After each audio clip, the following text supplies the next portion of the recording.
things. We got a bite.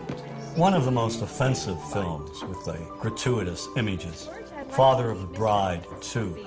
It features Steve Martin selling his house to a Mr. Habib. Justin, we like house very much. When you can move out. Excuse me? The Habibs would like to buy the house, George. It's exactly what they've been looking for. It's when you can move. We need house a week from Wednesday, and my wife wants flour dishes in kitchen. You sell, we pay top dollar. When Habib's submissive wife tries to speak, he shouts gibberish at her.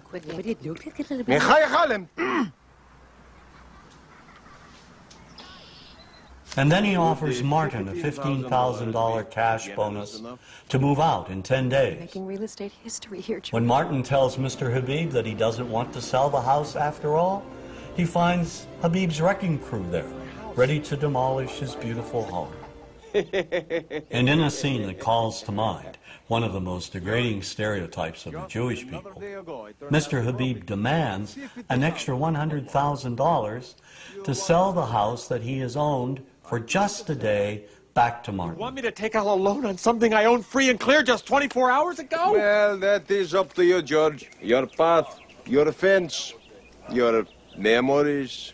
Now, if you looked at the other Father of the Bride films, Elizabeth Taylor, Spencer Tracy, there were no Arabs or Arab Americans. So why does Disney inject these horrific, sort of offensive characters in Father of the Bride Part 2? It's the same reason that in Gladiator, the slave traders who kidnapped Russell Crowe and bring him back to Rome are Arabs. I mean, this is ridiculous. I mean, why does Hollywood inject Arabs, scenes of Arabs, and or slurs demeaning Arabs in movies having nothing to do with the Middle East? So you're sitting like I am, for example, watching Back to the Future about a mad scientist.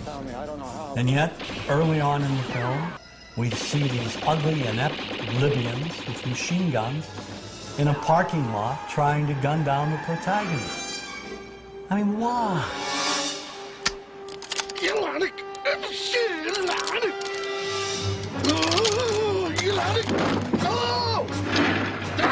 This movie wasn't about the future. It was the same old stereotyping from the past.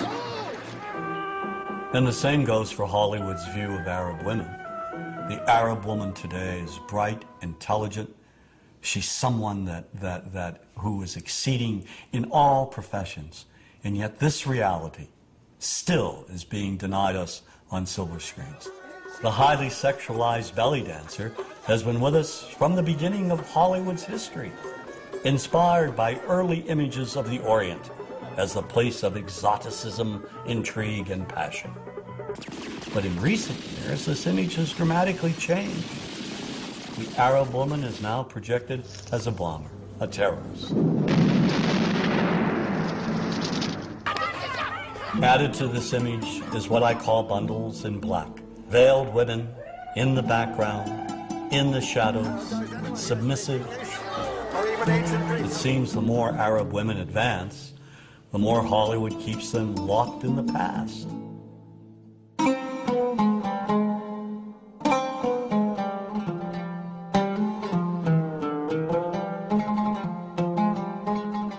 Politics and Hollywood's images are linked. They reinforce one another. Policy enforces mythical images help enforce policy. Jack Valente, president of the Motion Picture Association of America, has said, quote, "Washington and Hollywood spring from the same DNA," end quote. The Arab image began to change immediately after World War II. There were three things that impacted the change. The Palestinian-Israeli conflict, in which the United States has unequivocally supported Israel. The Arab oil embargo in the 70s, which angered Americans when gas prices went through the ceiling. And the Iranian Revolution, which increased Arab-American tensions when Iranian students took American diplomats hostage for more than a year. These three pivotal events brought the Middle East into the living rooms of Americans, and together helped shape the way movies stereotyped Arabs and the Arab world. One of the primary changes, the image of the sheikh, In movies such as Rollover, he's out to take over the world with his money, or he's up to no good trying to buy chunks of America. Mrs. Winters, I think I should tell you there are those in the family who do not think we should be making this offer at all. I assume if you could have found venture capital of this sort for a company like Winterchem in America, you would not be coming all the way to Arabia looking for it.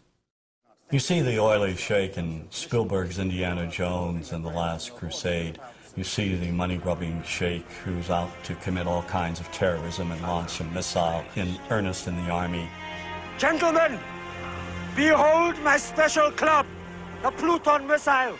With it, I will bring the infidels to their knees and be leader in the Arab world. One of the myths in the 70s was that the Arabs are coming over, buying up chunks of America. And of course, this was reflected in the cinema. The Arabs have taken billions of dollars out of this country, and now they must put it back. One of my favorite movies of all time, racist though it may be, is Network, about commercial television. Ladies and gentlemen, let's hear it.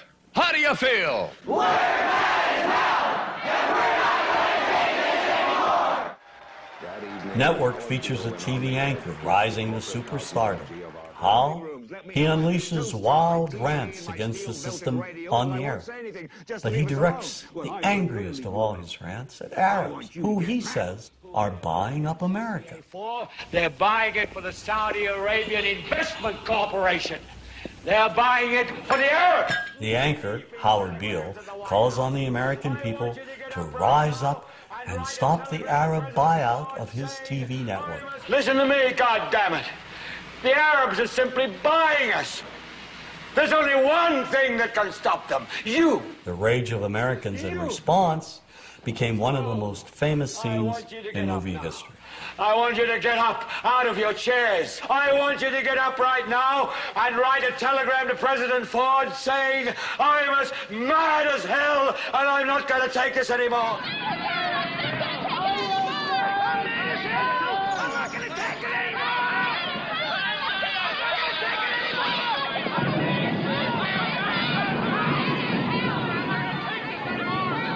This kind of anger, the anger born of fear, all of it in response to a perceived conspiracy and threat by a specific group of people, well, we've seen and heard this before.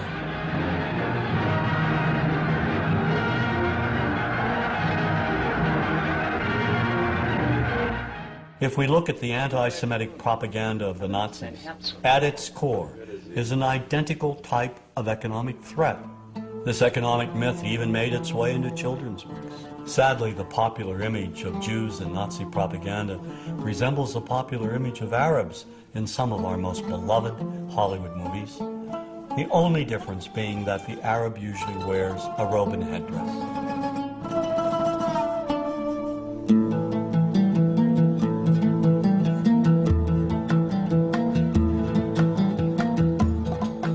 Another way we can look at the connection between politics and entertainment, Washington and Hollywood, is the manner in which historically cinema has projected the Palestinian people. Since the founding of the State of Israel in 1948, our support has never wavered. Every American administration has made it clear whose side we're on. In contrast, Washington's policymakers have failed to support the millions of Palestinians who have been made refugees and who have lived lives of poverty and squalor as a result, while policies impact opinions. So equally unjust is how Hollywood has presented the conflict. Movies repeatedly depict Palestinians as terrorists, making it seem that all Palestinians are evil. Made in America, Colonel.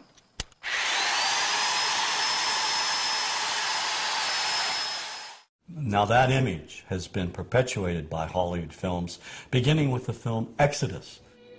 It dealt with the very early conflict. Here, Palestinians are either invisible or they're linked with Nazis, perpetrators of horrific acts. The 1966 movie Cast a Giant Shadow is another early film presenting Israelis as innocent victims of Palestinian violence. Kirk Douglas is an American military specialist, and he goes to a